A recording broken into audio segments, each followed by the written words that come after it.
शरणं हरे शरणं हरे शरणं हरे शरणं। राम राम। साप्ताहिक सत्संग के लिए हमारे चैनल को जरूर सब्सक्राइब करें।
रामचरितमानस की श्रृंखलाबद्ध कथा में युद्ध कांड, लंका कांड के 16 दोहे 56 से 71, जिसमें भगवान श्री रामचंद्र जी का भैया लखन को शक्ति लगने पर विलाप और पुनः संजीवनी बूटी के द्वारा उन्हें चेतना अवस्था पर देख करके सर्वत्र प्रसन्न उल्लास, और आगे के क्रम में कुंभकर्ण का उद्धार, ये दो कथाएं मुख्य हैं। उसी में कालनेमी की कथा आती है। तो चलिए आरंभ करते हैं। भगवान श्री रामचंद्र जी की लीला ऐसी है कि सामान्यतः व्यक्ति को भ्रम हो जाए। लक्ष्मण जी जो अनंत ब्रह्मांडों को अपने फन पर धारण करते हैं, उन्हें मेघनाद ने शक्ति लगा दी है, शक्ति मार दी है और वे अचेत हो गए हैं। यही लीला है भगवान की। सुरहित धनुज विमोहन शीला। जो भगवान के भक्त हैं उनको तो आनंद करने वाली है, और जो भगवान के भक्त नहीं है उन्हें विमोहित करने वाली है। तो जब शक्ति लग गई है, हनुमान जी लेकर के आते हैं लक्ष्मण जी को, और चर्चा चलती है। विभीषण जी बताते हैं कि भगवान लंका में एक सबसे श्रेष्ठ सुषेण वैद्य है, जो प्राण यदि तनिक भी बचे रहें तो व्यक्ति को जीवित कर सकता है, ऐसी उसकी योग्यता है। हनुमान जी गए, विभीषण जी के बताए अनुसार स्थान पर पहुंच तो गए, लेकिन उन्हें लगा कि अगर मैं जगाऊंगा, उठाऊंगा, पूछेगा, उसे सब बताऊंगा, ये सब में विलंब हो जाएगा। इसलिए घर सहित उसको उठा के लाते समय ही रास्ते में सब बता दिए कि ऐसी सी बात है, इसलिए ले चल रहा हूं। भगवान के पास पहुंचते ही उसने तुरंत भैया लक्ष्मण जी की नाड़ी देखी और बता दिया कि कौन सी औषधि चाहिए और कहां मिलेगी। और लक्ष्मण जी को उठाकर ले आने वाले हनुमान जी, सुषेण वैद्य को ले आने वाले हनुमान जी, और सुषेण वैद्य के द्वारा बताई हुई औषधि को भी लेने के लिए हनुमान जी जाएंगे। इसीलिए कहते हैं कि दुनिया चले न श्री राम के बिना, राम जी चले न हनुमान के बिना। कोई भी भगवान की लीला हनुमान जी के बिना हो ही नहीं सकती है। तो यहाँ पे लक्ष्मण शक्ति जो लगी है, इस लीला में भी सब कुछ करता रहता हनुमान जी है। तो तुरंत हनुमान जी रामचंद्र जी को प्रणाम करके चल दिए। यहाँ पे हनुमान जी के लिए कहते प्रभंजन सुत, अर्थात वायुपुत्र चल रहे हैं। जिस गति से वायु जाता है उसी गति से चल रहे हैं। हनुमान जी जब चल दिए तो रावण को संदेश गया, उसके कुछ दूतों ने, गुप्तचरों ने बताया कि शत्रु पक्ष में जिसको घायल कर दिया गया था उसको जीवित करने के लिए सुषेण वैद्य गया और उसने औषधि बता दी है, उसको लेने के लिए वो बंदर चले गया है। मर्म यही है कि औषधि को लेने के लिए वो बंदर गया है जो नगर में आकर के आग लगा दिया था और हम सभी को मारा था। इसीलिए कह रहे हैं वहां दूत एक मरम जनावा, रावण काल नेम गृह आवा। तो रावण भी अब जा रहा है लोगों के यहाँ, बुलाता नहीं है, क्योंकि उसे भी पता है बुलाने में देर हो जाएगी। इसलिए तुरंत दौड़ा कालनेमी के घर पे। कालनेमी ने पूछा क्या हुआ, उसने भी सारे मर्म बता दिए। कालनेमी ने कहा जब सारे मर्म मुझे बता रहे हो तो तुम्हें तो पता होना चाहिए कि और कोई यदि होता तो हम सोच सकते थे। ये वही बंदर है जिसने हम सभी को नाकों से चने चबाए। इसलिए अभी भी समय है, सुधर जाओ। बहुत प्रेम से समझाने का प्रयास करता है। कह रहा है भजी रघुपति करो हित आपना, छाड़हु नाथ मृखाक जलपना। नील कंज तनु सुंदर श्यामा, हृदय राखो लोचना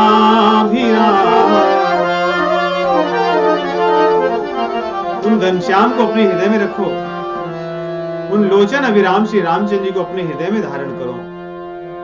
तुम क्यों मृषा जलपना, इस प्रकार व्यर्थ बातें क्यों कर रहे हो? कालनेमी ने ऐसे कह दिया कि व्यर्थ बातें क्यों कर रहे हो, क्योंकि उसने बहुत सारे मर्म जना दिया कि तुम्हें करना क्या है। रावण भी पहुंचते ही कालनेमी को पकड़ा और समझा दिया कि तुम्हें ये काम करना है, जाकर हनुमान जी को रोकना है।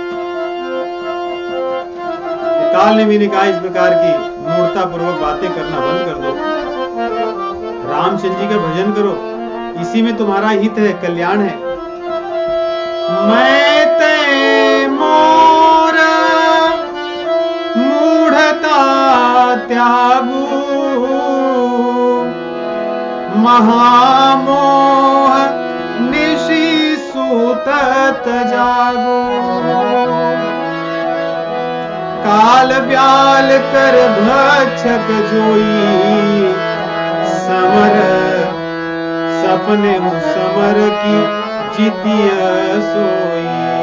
आप किसको जीतना चाहते हैं? जो काल के काल हैं, उनको जीतने का प्रयास कर रहे हैं आप। इसलिए इस मूर्खता को छोड़ दो और उनका भजन करो, इसी में आपका हित है, इसी में हम सब का हित है। इस प्रकार समझाता है। परंतु रावण ने उसका गला पकड़ लिया कि तो मुझसे ये बहस करने का समय नहीं है, तेरे ज्ञान का मैं भूखा नहीं हूं, जो आज्ञा दी जा रही बस उसी कार्य को कर। काल ने भी बुद्धिमान था, समझ गया कि या तो रामचंद्र जी के दूत के हाथों से मरना या इस रामचंद्र जी के शत्रु से मरना। तो उसने तुरंत निर्णय लिया और सोचा कि नहीं, रामचंद्र जी के दूत के हाथ से मरना अच्छा। तुरंत चल गया। हनुमान जी जा ही रहे थे कि आधे मार्ग में पहुंचा हनुमान जी से पहले। सोचिए ये भी कितना मायावी था, माया से अपनी नगरी वहीं बना रहा है, तब तक ये रास्ते में चल ही रहा है। नगरी बन के तैयार हुई तब तक ये पहुंच गया। आश्रम बना है, सरोवर है, सरोवर था, उसी के किनारे आश्रम बनाया और वहां पे भजन करने लगा। हनुमान जी को लगा कि मार्ग में कौन राम राम का भजन कर रहा है, थोड़ा यहाँ पर भगवान की कथा सुन लो। उतरे, वो भी प्रसन्न हुआ और उसने कहा कि मैं जानता हूं कौन हो आप और कहां जा रहे हो, किस प्रयोजन से जा रहे हो। ये बात सुनकर तो प्रायः सभी का मन आकर्षित हो जाता है। कोई बाबा हो और हमें देखते ही हमारा भविष्य बताने लगे तो आदमी तो तुरंत शरणागत हो जाता है। हनुमान जी को जब उसने कहा कि तुम कौन हो, मैं जानता हूं, कहां से आ रहे हो, किस प्रयोजन से जा रहे हो, ये सब मैं जानता हूं, तो हनुमान जी को और विश्वास हुआ। हनुमान जी बैठे और कथा करना आरंभ किया। पहले ही शब्द उसने कहा कि मैं जानता हूं, होत महान रावण रामई, होत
बात से हनुमान जी ताड़ गए। जो उसने कहा कि होत महारण, महासंग्राम तो हो रहा है, लेकिन उसने कहा कि रावण और राम के बीच में।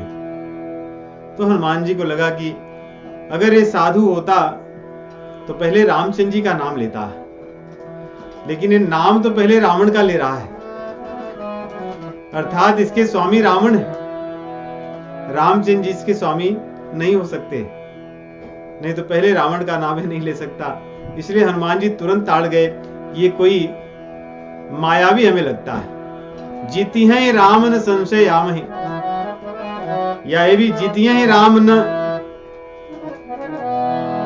राम जी जीतेंगे नहीं जीतेंगे हमें नहीं पता, इसमें संशय है, या जीती हैं ही राम जी जीतेंगे, इसमें संशय नहीं है, चाहे जैसे भी अर्थ है। लेकिन हनुमान जी के मन में आया कि ये पापी होगा, इसलिए हनुमान जी को और वो कहा कि मैं यहाँ पे बहुत समय से हूँ, ज्ञान की दृष्टि से सब देख लिया हूँ, तुम्हें कोई चिंता करने की जरूरत नहीं है। हनुमान जी बोले चलिए कथा तो आरंभ करिए, परंतु मुझे थोड़ी प्यास लगी है, अपना थोड़ा जल पिलाइए हमें। मांगा जलते ही दीन कमंडल, इसी से हनुमान जी फिर पकड़ लिए, जल मांगे तो अपना कमंडल ही दे दिया। सन्यासी लोग अपना कमंडल अपने उपयोग के लिए रखते हैं, दूसरों को नहीं देते। तो उसने अपना कमंडल पकड़ा दिया कि हनुमान जी बोले ये तो कच्चा साधु लगता है, फिर राम जी की कथा में इससे कैसे सुनूंगा, और कच्चा साधु इसीलिए मुझे इसने मार्ग में रोका है। और उन्होंने कहा कि कमंडल तो दे रहे हो, इतने जल से मेरा काम नहीं बनेगा, इसलिए मैं चाह रहा हूं थोड़ा पी करके आता हूं जल सरोवर से। उसने भी कहा कि हाँ अच्छी बात है, जल भी पी लो, स्नान कर लो, थोड़ा शुद्ध होकर के आओ, फिर बैठो, फिर कथा करते हैं। हनुमान जी बोले चलो ठीक है। हनुमान जी जैसे ही सरोवर में गए, पैर रखे, वहीं पर एक मकड़ी थी, मतलब मादा मगरमच्छ, उनके चरण कमल से दबकर वो मर गई, और उसके बाद प्रकट हुई एक अप्सरी के रूप में। अप्सरा थी वो, शाप बस अप्सरा बनी, वो अप्सरा से मगरमच्छ की योनि में आई थी। उसने बताया कि मैं इसको जानती हूँ, ये था नहीं, अभी भी आश्रम बनाया है उससे पहले ही इसलिए ये मायावी लगता है, और आपके दर्शन से मेरा कल्याण हो गया, मेरे पाप चले गए, इसलिए जो मुझे ज्ञान है मैं आपको बता दे रही हूँ, और मैं अपने देवलोक में चलती हूँ। ऐसा कहकर के वहां गई, और हनुमान जी आए, और हनुमान जी आते ही कालिंदी ने कहा कि बैठिए, अब कथा और मंत्र सुनाता हूँ। हनुमान जी बोले कि आप कथा और मंत्र देने के पहले मुझसे गुरु दक्षिणा ले लीजिए। उसने कहा गुरु दक्षिणा तो कथा के पश्चात होगी। हनुमान जी बोले नहीं, मेरी इच्छा है कि मैं पहले गुरु दक्षिणा दूं, फिर बाद में कथा और मंत्र दूंगा। कह कपि मुनि गुरु दक्षिणा ले हो, कह कपि मुनि गुरु दक्षिणा ले हो, कह कपि मुनि पाछे हमनी मंत्र तुम देहु,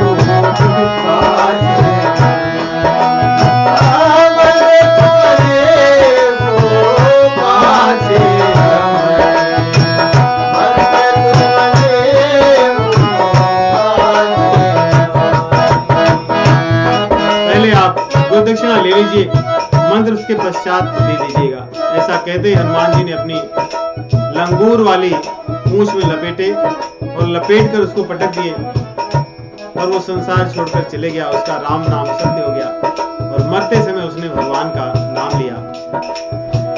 राम राम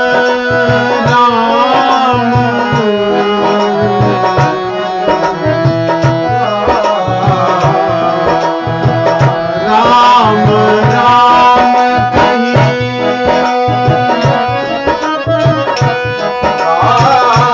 राम कही,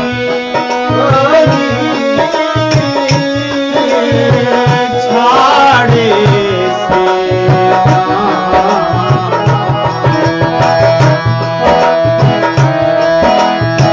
सुनि मन हर्षि चले वो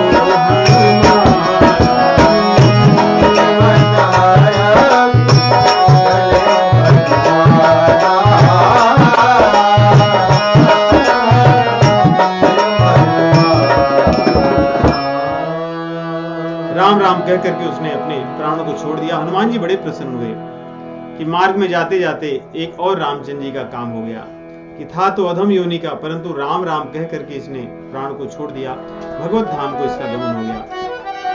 हनुमान जी कितनी फुर्ती से गोस्वामी जी लिखते हैं कि बस 2 ही चौपाई में गए, पहचाने, पूरे पर्वत को उखाड़े और लेकर लौट भी चल रहे हैं तेजी के साथ।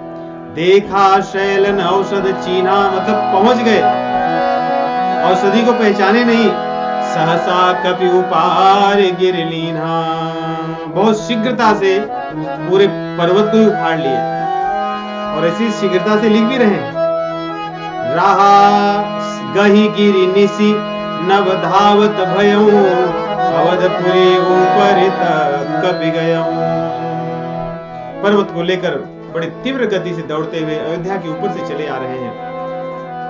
उसी समय एक कथा आती है कि माता सुमित्रा जी रात्रि में स्वप्न देखे रहती हैं कि भगवान श्री रामचंद्र जी की दाहिनी भुजा और बाईं भुजा दोनों में चोट लगी है।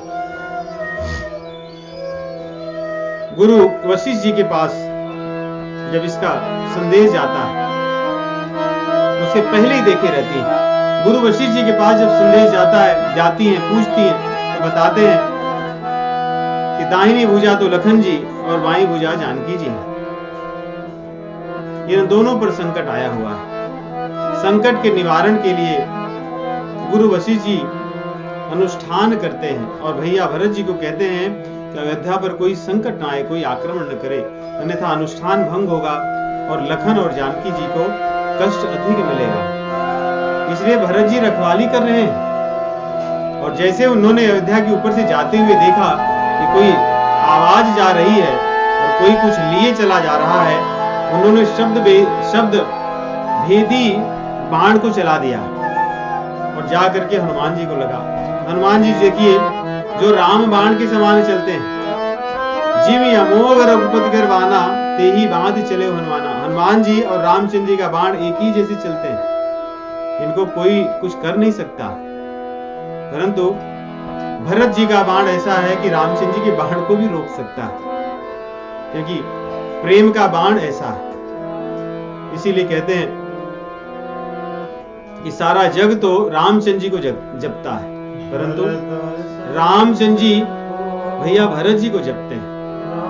भरत सरिस को राम स्नेही, जब जग जप राम, राम जप जेही। तो इसीलिए रामचंद्र जी के बाण के रूप में चलने वाले हनुमान जी को भैया भरत ने एक बाण से भूमि पर गिरा दिया। गिरते समय हनुमान जी मूर्छित हो गए। मूर्छा में जाते समय राम राम स्मरण करने लगे। जब राम राम स्मरण करने लगे तो भरत जी को बहुत दुख हुआ कि कौन ऐसा होगा जिसको बाण लगने पर राम राम को पुकार रहा है। दौड़ कर गए, उन्होंने देखा कि हनुमान जी हैं। बहुत विलाप करने लगे और अपने आप को कोसने लगे कि मेरा भाग्य कैसा है कि मेरे कारण मेरे भाई बन गए, मेरे कारण मेरी भाभी मां बन गई, मेरे लखन वन में गए और उन्हीं के कार्य के संबंधित या इनका जो भक्त था मेरे कारण वो आज यहाँ पर घायल हो गया है, मैंने उसे भी मार दिया है। बहुत विलाप करते हुए हनुमान जी को जगाने लगे, परंतु हनुमान जी की मूर्छा गई नहीं। उस समय भरत जी बहुत दुखी होकर के प्रार्थना करते हैं भगवान से। कहते हैं जो मोरे मन बचय रुकाया, प्रीति राम पद कमल आया। जो मोरे मन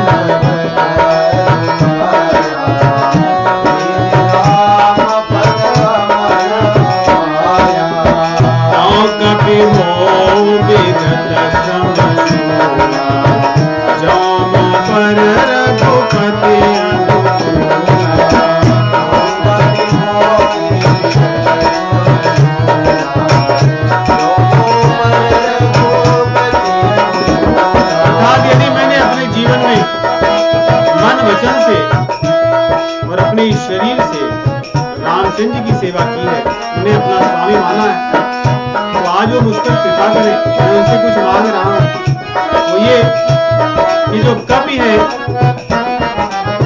इनमें चेतनता आ जाए और ये जग जाए, ऐसा जैसे उन्होंने प्रार्थना की।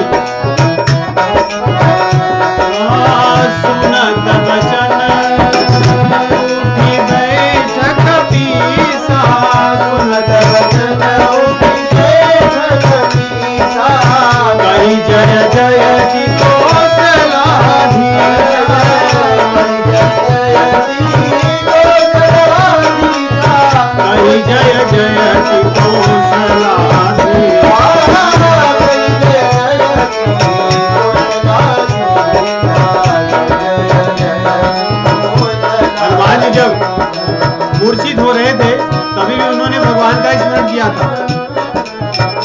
जैसे उनकी मूर्छा जा रही है, उठ रहे हैं, पुनः भगवान का ही जय जयकार कर रहे हैं। भरत जी को लगा कि यही परम भक्त होंगे भगवान के, दौड़ करके उन्होंने अपने हृदय से लगा लिए, उनसे क्षमा याचना करने लगे, उनसे समाचार पूछे। हनुमान जी के पास समय तनिक भी नहीं है, इसलिए बड़े संक्षेप में सब कुछ बताए। कपि सब चरित्र समास बखाने, भय दुखी मन पछताने,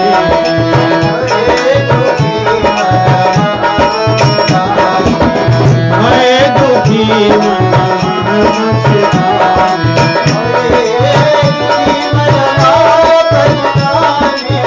मेरा दुर्भाग्य है कि मैं भगवान के काम आज तक नहीं आया। भगवान के जीवन में जितना भी कष्ट है उसका कारण मैं ही हूँ, और आज भी मैंने यही किया कि अपने लखन उनके जीवन का या उनके मृत्यु का कारण ही मैं बन रहा हूँ, इसलिए विलाप करने लगे।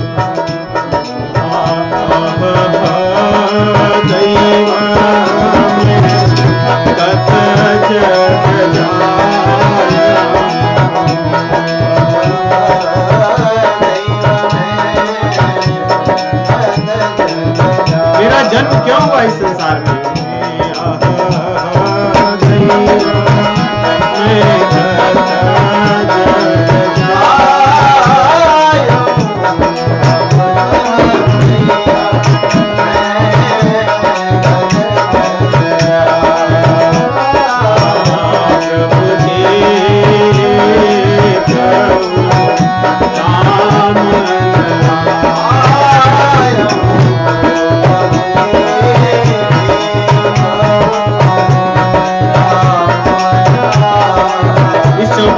कंठस्थ कर लेना चाहिए हमें। कितनी सुंदर चौपाई है। एक भक्त का यही विलाप है कि मेरा जीवन व्यर्थ हो गया यदि मैं भगवान के कभी काम नहीं आया। कह रहे हैं मैं क्यों जन्मा कि आज तक प्रभु के किसी काम में नहीं आया। यदि हमारा जीवन भगवान की सेवा में कभी काम ना आए तो किस काम का? हमें तो विलाप करना चाहिए, पश्चाताप करना चाहिए।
जीवन का क्या लाभ जो प्रभु के काम कभी नहीं आया, प्रभु के काज नहीं आया। विलाप करने लगे और बाद में हनुमान जी से कहते हैं एक मेरी प्रार्थना है, बहुत शीघ्रता से आपको जाना है और जो भी दुर्घटना हुई है, इस समय घटना घटी है, इसके कारण समय बहुत चला गया, व्यर्थ हो गया, इसलिए मेरे बाण पर आप बैठिए और मैं एक क्षण में आपको जहां पर भगवान है वहां पहुंचा दूंगा।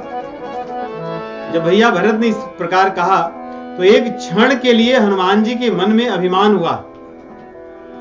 एक तो मैं इतना शक्तिशाली, मेरा भार ऐसा है कि आठों सिद्धियां मेरे कहते हैं कि उंगलियों पर घूमती हैं। जितना भारी मैं हूं उतना भारी कुछ नहीं हो सकता। नहीं, अणिमा, लघिमा, महिमा, गरिमा, अर्थात जो सबसे भारी उससे भी जो भारी बन जाए। इसके बाद मैं पर्वत को हाथ में लिया, रामचंद्र जी को वैसे मैं अपने हृदय में धारण करता हूं और इनकी एक बाण से मैं पहुंच जाऊंगा। लेकिन देखिए, अभिमान की स्फुरना हो जाना और अभिमान आना दोनों में बहुत अंतर है। यही हनुमान जी है। अपने अभिमान को आते हुए वो देख लिए। अधिकतर व्यक्ति अभिमान को जाते हुए देखता है। अभिमान आकर अभिमान की तुड़ाई हो जाती है, अभिमान नष्ट होकर जब जाने लगता है तब व्यक्ति देखता है कि हाँ मेरा ये अभिमान था। लेकिन हनुमान जी आने के पहले ही उसको रोक देते हैं कि आप नहीं आ सकते। इसलिए हनुमान जी के मन में अभिमान तो हुआ, परंतु तुरंत समझ गए मेरे रामचंद्र जी का प्रताप है, उनके परम भक्त हैं, ये कुछ भी कर सकते हैं।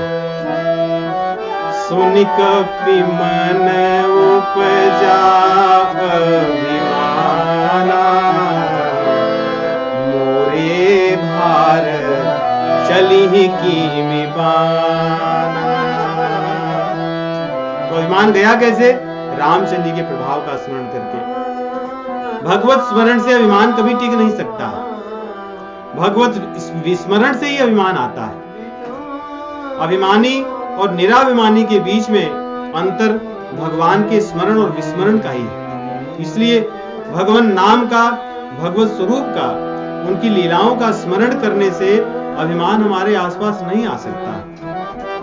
कैसे गया अभिमान? राम प्रभाव विचारे विचारि भोरी, बंदे चरण कह कपि कर जोरी। हाथ जोड़ करके कहने लगे कि मैं निश्चित रूप से जानता हूं रामचंद्र जी का प्रताप ऐसा है कि उनके प्रताप की कृपा से आप कुछ भी कर सकते हैं, परंतु उन्हीं के प्रभाव से मैं चले जाऊंगा, उनकी के प्रताप से मैं चले जाऊंगा, आप ऐसा रहने दीजिए करने को। और हनुमान जी तुरंत वहां से आज्ञा लेते हैं और बहुत शीघ्रता से पहुंच करके रामचंद्र जी के पास खड़े हो जाते हैं। वहां पे कैसा विलाप चल रहा है? हनुमान जी यहां से पहुंच रहे हैं और विलाप कैसे रामचंद्र जी का चल रहा है, इसको देखिए। उहाँ राम लक्ष्मण ही निहारी, बोले बचन मनुज अनुसारी। सारे जो विलाप हैं एकदम मनुष्य के जैसा, इसीलिए कह रहे हैं, बोल रहे हैं।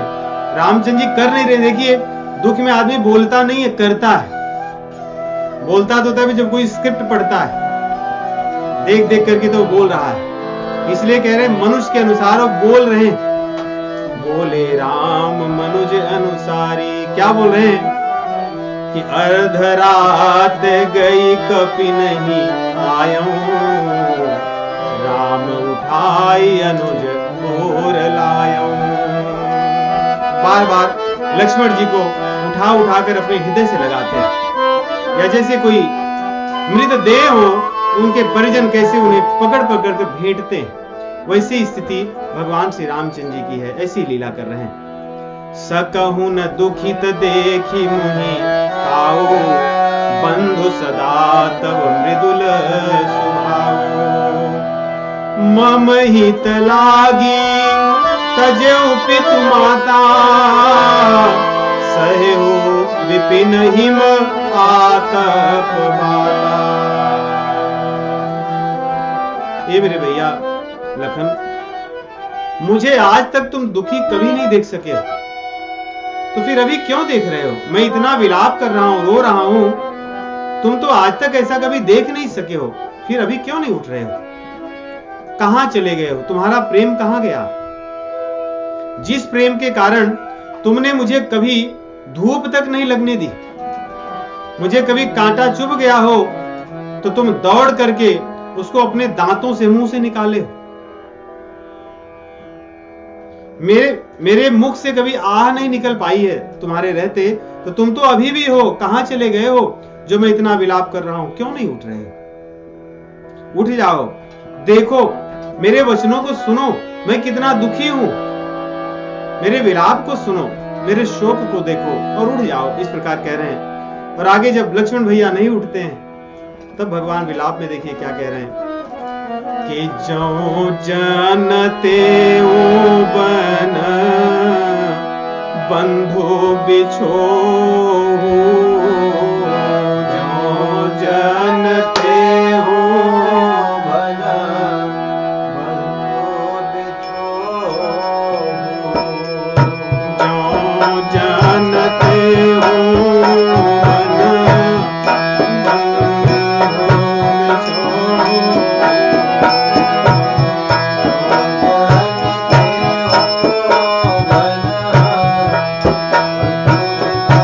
करुणा से, करुण रस से भरा हुआ प्रसंग है।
भगवान रामचंद्र जी जैसे एक मनुष्य विलाप करता है, एकदम वैसे ही कह रहे हैं, यदि मुझे पता होता कि ऐसी स्थिति होगी तो चौपाई की जो अर्धाली है, पिता बचन मनते नहीं ओहू, इसका अर्थ कई प्रकार से करते हैं कि तब मैं पिताजी के वचन को नहीं मानता। परंतु यदि आप अवधी भाषा से परिचित हैं, फिर ओहू शब्द यहां पे सही नहीं बैठ रहा है।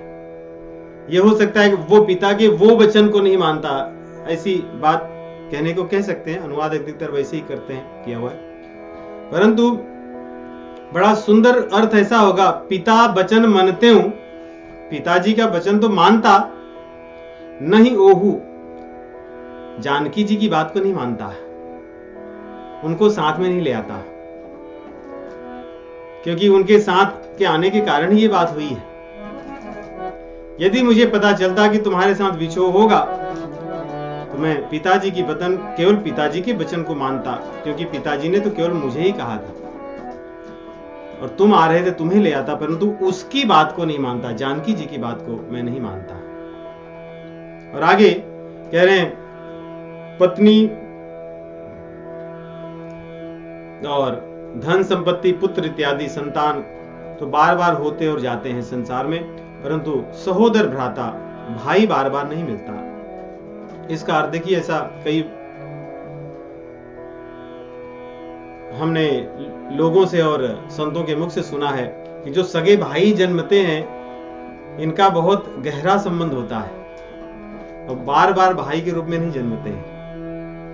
भाई भाई का संबंध ये बहुत अलग संबंध होता है।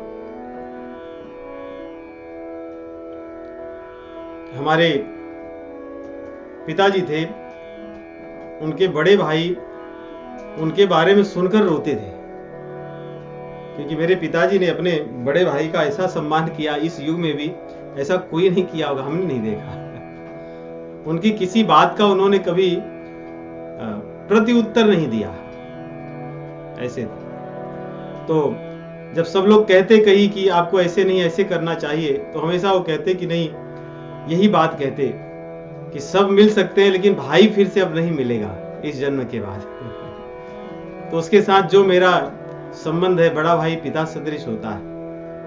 तो रामचंद्र जी यहाँ कह रहे हैं कि भाई फिर से नहीं मिलता, इसलिए तुम्हारे कारण और सब चीजें अगर खो गई होती तो ठीक है, लेकिन और चीजों के कारण या और लोगों के कारण तुम्हें खोना, ये मुझे नहीं सहा जा रहा। और यहां पर भैया लखन को सहोदर भ्राता कह रहे हैं, सगा भाई कह रहे हैं। एक तो भाव ये कि वो इतने विलाप में, दुख में हैं कि उन्हें पता नहीं चल रहा है, परंतु एक प्रकार से देखें, जो खीर थी पुत्र कामेष्ट यज्ञ में, उसको महाराज दशरथ जी ले आए तो 2 भाग किए। एक भाग ला करके आधा कौशल्या जी को दे दिए, फिर जो आधा बचा था उसको 2 भाग किए, फिर उसमें से 1 भाग कैकेयी को दे दिए। तो अब 1 भाग 1/4 बचा है, उसको उन्होंने 2 भाग किया रामचरितमानस के अनुसार। 1 भाग पुनः उन्होंने कौशल्या जी को दिया और दूसरा कैकेयी को, और उनसे कहा कि ये जो भाग दे रहा हूं ये तुम सुमित्रा को दे दो। तो उस प्रकार देखें तो 2 भाइयों में से एक भाई रामचंद्र जी का सहोदर है, जो कौशल्या जी ने जो खीर का भाग दिया था लक्ष्मण जी, और दूसरा भाई भरत जी का सहोदर है, जो कैकेयी जी ने दिया था। रामचंद्र जी कह रहे हैं तुम्हारे जैसा भाई कहां मिलेगा हमें। जय हूं अवध कवन मुँह लाई, नारी हेतु प्रिय भाई गवाई। पत्नी के लिए अपने प्रिय भाई को खो करके मैं अयोध्या लौटकर जाऊंगा, क्या मुंह दिखाऊंगा अवधवासियों को, क्योंकि ऐसा तो प्रचलन अयोध्या में नहीं है कि पत्नी के लिए भाई को गंवा दे। मैं क्या उनसे कहूंगा, उनके प्रश्नों का क्या उत्तर दूंगा, अपजस को मैं कैसे सहूंगा। इस प्रकार भगवान बहुत विलाप कर रहे हैं। आगे कह रहे हैं एक बात बड़ी सुंदर कि हे पुत्र कह के कह रहे हैं, देखिए अब लोग शोक तोरा, सही निठुर कठोर और मोरा, मैं तो कैसे भी सह लूंगा। लेकिन कह रहे हैं आगे की पंक्ति देखिए, निज जननी के एक कुमारा, तात तासु तुम प्राण धारा। आप अपनी मां के अकेले पुत्र हो, उसके प्राण हो। और आगे क्या कह रहे हैं, सौ पेशी मोही तुम ही गही पानी, सब विधि सुखद परम हित जानी। उतर काह दई होते ही जाई, उठ किन मोही सिखावहु भाई। आप अपनी मां के इकलौते बेटे हो, आपको मैं खोकर जब जाऊंगा तो आपकी मां को क्या उत्तर दूंगा, जिस मां ने आपको आपके हाथ को लाकर मेरे हाथ में दिया, उसको मैं क्या उत्तर दूंगा। यहां पर भी अब लक्ष्मण तो 2 भाई हैं, परंतु भैया लखन की मां तो जानकी जी हैं। वही रामचरितमानस में जब वनवास का समय आता है, सुमित्रा जी के पास लक्ष्मण जी पूछने के लिए जाते हैं। सुमित्रा जी बड़ी दुखी होती हैं, कहती हैं तेरे जैसे पुत्र का होना न होना ही ठीक था, क्योंकि बांझ रह जाना उचित थी, परंतु ऐसा पुत्र जो पूछने आया है मुझसे, मैं कौन हूं। तेरे माता पिता तो रामचंद्र जी और जानकी जी हैं। तात तुम्हारी मां तो वैदेही, पिता राम सब भांति सनेही। माता तो तुम्हारी जानकी जी हैं, वैदेही। वैदेही इसलिए कह रही है कि उनके शरीर से जन्मे नहीं है, वो तो बिना देह की है, लेकिन माता तुम्हारी वही है। और एक कथा है अयोध्या में प्रचलित, जब विवाह होकर के सभी भाइयों का आया, सभी भाई विवाह करके आए, तो हमारे यहाँ या भारत में मुंह दिखाई का प्रचलन है। जब बहू का जब पहली बार कोई मुख देखता है तो उसको कुछ न कुछ भेंट दी जाती, चिन्ह दिया जाता है जो जीवन भर रखते हैं, क्योंकि अब तो वैसे ही मुंह सब देखते रहते हैं तो पता नहीं प्रचलन क्या है। लेकिन जब विवाहित होकर के वधू घर पर आती है ससुराल में, तो सभी लोग उसको, सास ससुर या बड़े जो लोग हैं, सब उसको कुछ न कुछ देते हैं उपहार। तो तीनों माताएं जो उपहार देने के लिए चर्चा चल रही थी रात्रि में, तो किसी को समझ में नहीं आ रहा था क्या दें, क्योंकि इनको देखने के बाद ऐसा लगा कि जो भी देंगे सब इनके लिए छोटा रहेगा, इनके योग्य नहीं होगा। तो माता कौशल्या जी सबसे बड़ी थी, उनसे सब कहने लगे कि आप कुछ कह दो, फिर आगे हम लोग उसी अनुसार करेंगे। माता कौशल्या जी बहुत विचार करने के बाद में जानकी जी से कहती हैं कि सीते, मेरे पास तुम्हें देने के लिए कुछ भी नहीं है। मेरा एक पुत्र है राम, उसे मैं तुम्हें आज से दे देती हूं। आज से मेरे पुत्र पर कोई अधिकार नहीं होगा, पूर्ण रूप से वो तुम्हारा है। तो कौशल्या माता जी ने भगवान श्री रामचंद्र जी को ही संपूर्ण रूप से अपना कोई भी अधिकार न रखते हुए उन्हें दे दिया। इसीलिए देखोगे वनवास के समय में भी रामचरितमानस में कौशल्या माता जी की वचनों को सुनिए, उन्होंने कहीं किसी प्रकार की कोई शिकायत नहीं की, कुछ भी नहीं कहा, जैसे कि कोई मेरा है ही नहीं। उसके बाद कैकेयी जी का जब उनकी पारी आई तो उन्होंने जो कनक भवन था, स्वर्ण से बना हुआ जो महल था, जिसे आज भी अयोध्या में कनक भवन के नाम से जानते हैं, उसे उन्हें उपहार दिया सीता जी को। सुमित्रा जी विचार करने लगी, बोली कि मैं क्या दूं। तो उन्होंने कौशल्या जी के चरण कमलों के चिन्हों पर चलते हुए उन्होंने कहा कि मैं भी अपने पुत्र को तुम्हें देती हूं, तुम्हारा पुत्र है, आज से वो मेरा पुत्र नहीं है, लक्ष्मण। तो उन्होंने मुंह दिखाई में ही भैया लखन को जानकी जी को दे दिया था पुत्र रूप में। इसलिए तब से ही माता पिता लक्ष्मण जी के जानकी और भगवान श्री रामचंद्र जी हैं। इसलिए यहाँ पे रामचंद्र जी कह रहे हैं, वहां पर जब जाऊंगा, अर्थात जब अपनी लीला का संवरण करके जब मैं साकेत में जाऊंगा, तो तुम्हारी मां को क्या मुंह दिखाऊंगा, उसको क्या कहूंगा कि तुम्हारे पुत्र को मैंने क्यों खो दिया। किस प्रकार भगवान श्री रामचंद्र जी विविध प्रकार से विलाप कर रहे हैं। गोस्वामी जी कहते हैं, जो शोक को नष्ट करने वाले हैं, वही प्रभु शोक में इस समय रो रहे हैं। उनके नेत्रों से सतत अश्रु बह रहे हैं। और भगवान शिव जी कहते हैं कि ये तो रामचंद्र जी की लीला है, वे तो अखंड प्रभु हैं, सर्वज्ञ हैं, सर्वनियंता हैं, उन्हें किस प्रकार का शोक कैसा है।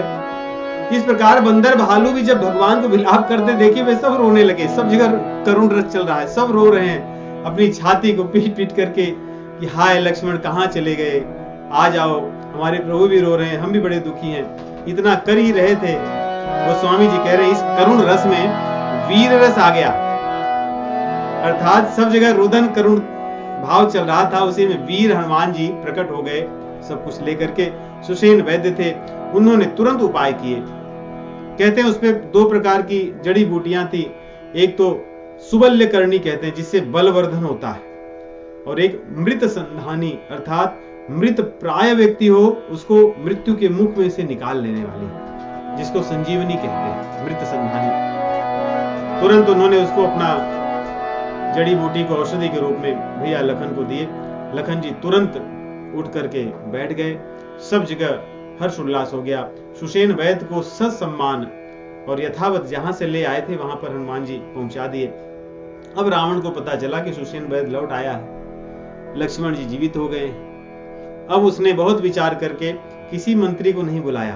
अब देखिए मंत्रियों को लेकर अब नहीं जाता, अब स्वयं जाता है, किसी को बुलाता नहीं।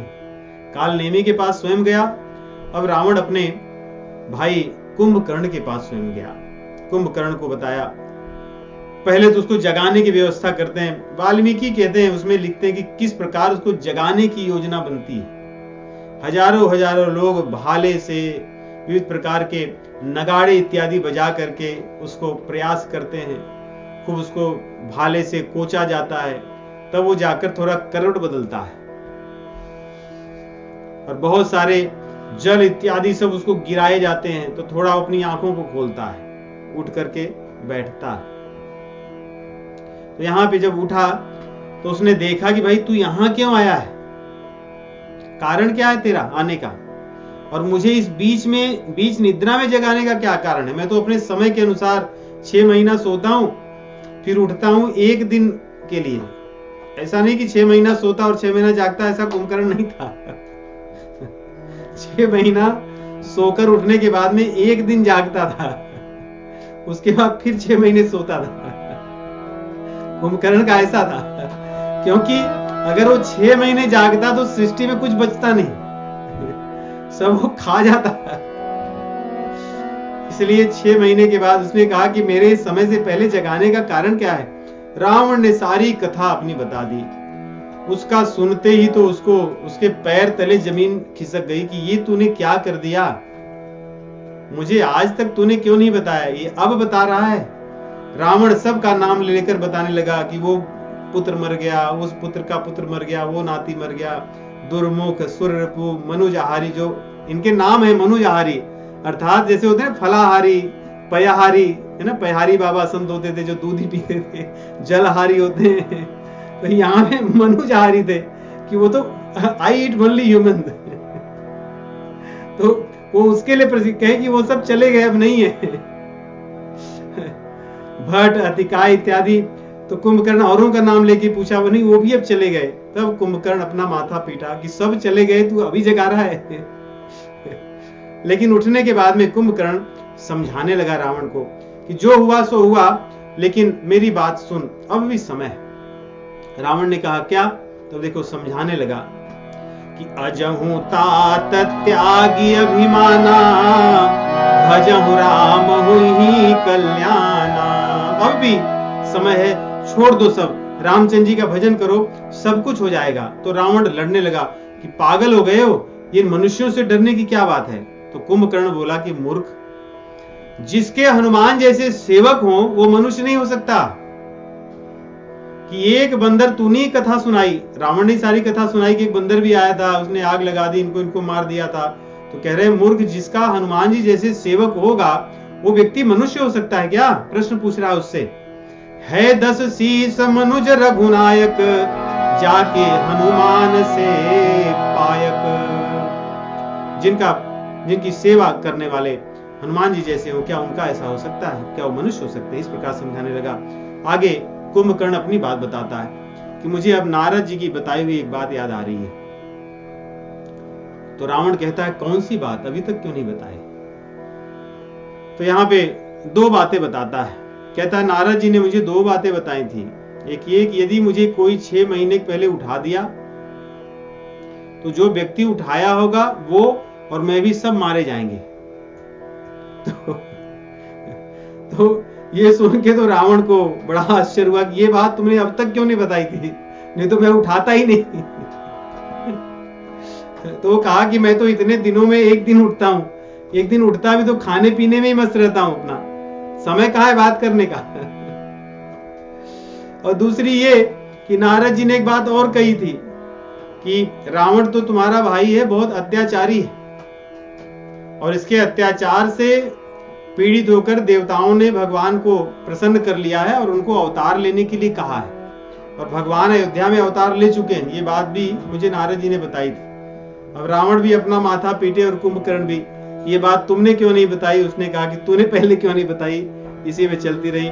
फिर बाद में कुंभकर्ण बोला चलो कोई बात नहीं, मेरा सौभाग्य है कि अब मैं चलता हूं, उठ तो गया हूं, रामचंद्र जी का दर्शन करूंगा। देखिए कुंभकर्ण की बुद्धि रावण से तो कई गुना शुद्ध थी, कई गुना अच्छी थी। कह रहा है कि मुझे आकर के तू अब भेंट ले, भाई है उठा लिया है, अब मैं चलता हूं, रामचंद्र जी का दर्शन करूंगा और उनके बाणों से अपना कल्याण करा लूंगा, अब मेरा समय आ चुका है। ऐसा कहने के बाद में बोला अब लाओ मेरे लिए नाश्ते का व्यवस्था करो। 20,000 भैंसे उठने पर कहते हैं कि जैसे कि उठने पर लोग उषा पान करते हैं, बिना कुछ मुंह कर धोए पानी पीते हैं, तो ये उसका उषा पान है। यहाँ तो संख्या नहीं लिखते अनेक, लेकिन वाल्मीकि जी में लिखते हैं कि 20,000 ऐसे रक्त से भरे हुए घड़े हैं ये सब, और मांस है भैंसों इत्यादि का, सब ले लेकर के पहले वो खाता और पीता है, तब उठ करके आगे तैयार होने के लिए जाता है कि अब आगे, मतलब ये उसका प्री ब्रेकफास्ट था, ये ब्रेकफास्ट भी नहीं है। तो उठ करके चला, लेकिन जाते समय रामचंद्र जी का स्मरण करते हुए जा रहा है। इतना बुद्धिमान है, इतनी बुद्धि इसकी है कि भगवान का स्मरण करना है। चलते हुए जाता है, मांस खाता है, खूब मदिरा पीता है, और उसके बाद में अकेले युद्ध के लिए चल जाता है। युद्ध मैदान में जब आता है, सब जगह दूर से बंदर भालू देखते हैं कि ये आ कौन रहा है। पहले तो लगा कोई पर्वत, फिर बोले प्रभु ये पर्वत चला आ रहा है। विभीषण जी बोले पर्वत नहीं है, ये मेरा भाई कुंभकर्ण है। रावण जाकर के इसको जगाया होगा। तो विभीषण बोले कोई बात नहीं, मैं जाकर इससे मिलता हूं, ये मुझे बहुत मानता है, बहुत प्रेम करता है, छोटा भाई होने के कारण। तो विभीषण जी जाते हैं, और विभीषण जी की बड़ी प्रशंसा करता है कुंभकर्ण कि मेरा भाई जो था रावण, वो तो कुल का घालक हुआ, लेकिन तुम हमारे कुल का नाम करने वाले हुए। तुमने हमारे वंश में एक कुल दीपक हो गए कि हमारा वंश कम से कम तुम्हारे कारण नाम बच गया है, सबका उद्धार हो गया है। और कहता है कि जो रावण ने तुम्हारे साथ किया वो उचित नहीं किया, और रावण ने वैसे भी जितना किया सब अनुचित किया, इस प्रकार कुंभकर्ण कहता है। और ये सब कहने के बाद कहता है कि एक काम करो, यहां से जल्दी से भाग जाओ। विभीषण जी बोलते क्या हुआ भैया? कहता है कि अब मुझे जो मैं नाश्ते में खाया पिया हूं मदिरा, वो चढ़ रही है। तो जब मदिरा चढ़ जाएगी तो न तो मैं अपना समझूंगा न तो पराया। तो क्योंकि तुम शत्रु पक्ष में चले गए हो, इसलिए हो सकता है कि मैं तुम्हें अभी यहां मार दूं, इसलिए इसके पहले कि मैं मदिरा के वशीभूत हो जाऊं, तुम यहां से भाग जाओ जल्दी से। उसकी बात सुन करके विभीषण जी चले जाते हैं, और भगवान श्री रामचंद्र जी को बताते हैं कि युद्ध करने के लिए आ रहा है। सब बंदर भालू हु हा करते हुए अपना तैयार हो गए, बड़े बड़े पत्थर और वृक्ष लेकर के मारते हैं। कुंभकर्ण को सब कुछ नहीं, जैसे कोई छोटा सा पुष्प उसके ऊपर डाले, उसको पुष्प जैसे सब लगते हैं, गिर जाते हैं। अब बंदर भालुओं के आश्चर्य की सीमा नहीं कि ये कैसा व्यक्ति है, जिस पर्वत से बड़े बड़े रावण के जो सेनानी थे, भट्ट थे, वे सब गिर जाया करते थे, मूर्छित होते थे। इस तो चला रहा है, इसको प्रभाव ही नहीं पड़ रहा है। सब डरने लगे। हनुमान जी गए, उसको एक घूसा मारे। सोचिए यहाँ पे बड़ी सुंदर बात है। तब मारुत सुत मुठिका हन्यो, पर्योधर व्याकुल सिर धुन्यो। वीरस के शब्द भी ऐसे ही यहाँ पे। पुनि उठिते ही मारे हनुमाना, घुर्मित भूतल पर्यो तुरंता। पुनि उठिते ही मारे हनुमंता, घुर्मित भूतल पर्यो तुरंता। ये दोनों के बल का वर्णन कर रहे हैं गोस्वामी जी। एक मुठिका से कुंभकर्ण गिर गया, और गिर करके फिर उठा है, और उसने भी एक मुठिका मारी तो हनुमान जी भी यहां मूर्छित होकर गिर गए। ये दोनों के बल का वर्णन है। उसके बाद में कह रहे हैं कि दौड़ा आगे, अंगद नल नील जितने भी बंदर आए सबको, किसी को यहां वहां फेंक दिया। अंगद और सुग्रीव इत्यादि को तो मुठिका मार करके इसने अचेत कर दिया, और चला जा रहा है। जहां जाता है सेनाएं दबती हुई मरती हुई चली जाती हैं। थोड़े समय के बाद में जब हनुमान जी को चेतना आई, फिर ढूंढने लगे कि कहां गए सुग्रीव, कहां है। ढूंढते हुए सुग्रीव को देख ही रहे थे, सुग्रीव कहीं दिख ही नहीं रहे। सुग्रीव को उसने पकड़कर अपनी कांख में डाल दिया था, दबा लिया था, और चला जा रहा था। जैसे किसी की कांख में एक चींटी रहे, सुग्रीव उस चींटी की तरह उसकी कांख में है और वो चला जा रहा है। जो सुग्रीव जी की जब मूर्छा गई, तब उसकी कांख में वो गुदगुदी करने लगे। जब उसकी गुदगुदी थोड़ी हुई तो कांख जब उसने ढीला किया तो गिर पड़े कांख से, और कांख से गिरने के बाद में तुरंत उसके ऊपर, बंदर तो थे ही, जैसे चढ़ते लपक करके चढ़ गए उसके ऊपर। उसका नाक उसके कान को ऐसे काटने लगे अपने दांतों से। उसे पता नहीं था कि कोई चढ़ गया है मेरे नाक कान के पास भी, जैसे किसी के यहाँ कोई छोटी सी चींटी चली जाए ऊपर, पता न चले। तो देखने लगा कि काट क्या रहा है, देखा तो सुग्रीव तो उठा के फेंक दिया कि ये कहां से है। उसके बाद में वो चलने लगा। यहाँ कह रहे बंदर भालुओं को ऐसे पकड़ के घिस घिस करके फेंक देता, किसी को फूंक देता, और ऐसे फूंक श्वास अंदर लेते समय बंदर भालुओं को अंदर ले लेता, ऐसा था। उसके बाद इतना ही नहीं, बंदर भालुओं को खाने लगा। खाना ऐसा कि चबाता नहीं, जैसे लेके निगलता था। तो जो बंदर भालू बचे थे वे सब चढ़ चढ़ के अंदर से उसकी नाक से बाहर आ रहे थे, कान से बाहर आ रहे थे। यह ऐसा भयंकर था ये। जब इस प्रकार सब कुछ चल रहा था, भगवान श्री रामचंद्र जी ने देखे कि सेना की बहुत अधिक हानि हो रही है और सभी यहां वहां करके भागने लगे। तब श्री रामचंद्र जी अपने धनुष को लेकर के आए। धनुष पर उन्होंने टंकार किया। उस टंकार की ध्वनि से अधिकतर जो सेना थी रावण की सब बहरी हो गई, उनको सुनाई देना बंद हो गया। इतनी तीव्र ऐसी ये ध्वनि थी। भगवान ने लाखों एक एक बाण से लाख बाण सर्प बाण निकलते थे जो राक्षसों को मार देते थे। उसके बाद में भगवान और सारे के सारे बाण पुनः लौट कर चले आते थे। तो भगवान का बाण ऐसा था, जाता था अपना काम करके पुनः लौट कर चले आता था। कुंभकर्ण ले लेकर के पत्थर भगवान श्री रामचंद्र जी की ओर फेंकने लगा, क्योंकि सारी सेना से युद्ध बंद हो गया, केवल 2 ही जन का युद्ध चल रहा है, भगवान श्री रामचंद्र जी का और कुंभकर्ण का। अब एक एक के साथ युद्ध चलने लगा। बड़े बड़े पर्वत ऐसे ही वो उठा करके फेंक देता। भगवान श्री रामचंद्र जी उसको महीन धूल के समान कर देते, जिससे किसी को हानि नहीं होती, क्योंकि वो पर्वत अगर ऐसा न करते तो गिरता तो पता नहीं कितने मर जाते। इसलिए रामचंद्र जी उसको चूर्ण बना करके फिर भूमि पर गिरते थे। इस प्रकार चलने लगा। बाणों से ऐसे बेध दिए कुंभकर्ण को, जैसे काले गहनों में, काले बादल में बिजली चमकती है, वैसे ये काले कुंभकर्ण में इतने बाण थे, ऐसे लग रही थी बिजली चमक रही है, परंतु उसको कुछ प्रभाव नहीं होता था। फिर भी वो चला आ रहा था मारने के लिए। बंदर भालुओं को जहां देखा गुस्सा कर व्याकुल होकर पकड़ पकड़ कर मारने लगा। तब भगवान श्री रामचंद्र ने देखा कि बंदर भालू बड़े व्याकुल हो चुके हैं। उन्होंने एक बाण से इसके सिर को उड़ा दिया, सिर को काट दिया। पहले उसकी एक भुजा, दाहिनी भुजा को काटा, फिर बाएं भुजा को काटा। जब एक भुजा को काट दिए थे तो जो एक भुजा बची थी उसी से लड़ रहा था, और मुख बचा है, पैर बचे हैं, चल रहा है। तब कैसे युद्ध कर रहा है? तब वो सांस को खींच करके जितने भी सेना है उनको खा रहा है।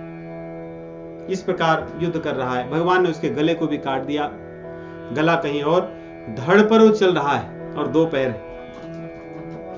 जब धड़ पर चलता रहा और सेनाओं को मारता रहा, तब भगवान श्री रामचंद्र जी ने उसके 2 पैर और धड़ बचे थे, एक पैर को काट दिया और उसका एक पैर कहीं और गया और वो भूमि पर गिर गया। और उसकी जो आत्मा थी वो ज्योति स्वरूप आकर के भगवान श्री रामचंद्र जी के चरण कमलों में चली गई।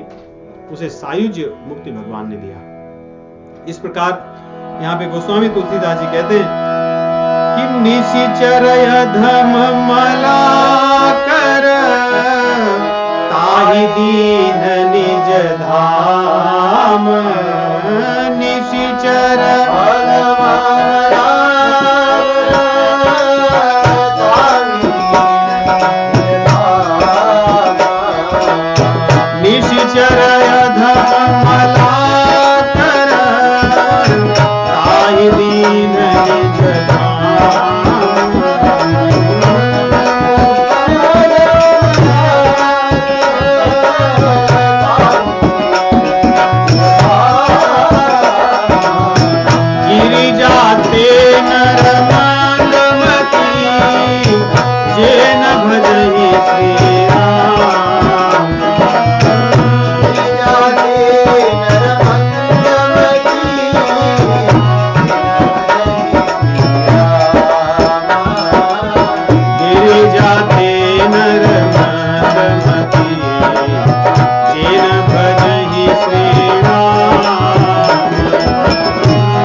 ते नर मंदमती, वे लोग मंदमती हैं जो ऐसे करुणा मृणालय, दया और कृपा के सागर भगवान श्री रामचंद्र जी को, जो कि अधम और मलाकर नीच व्यक्ति को भी वही गति दिए जो गति दुर्लभ, जो गति योगियों को दुर्लभ है।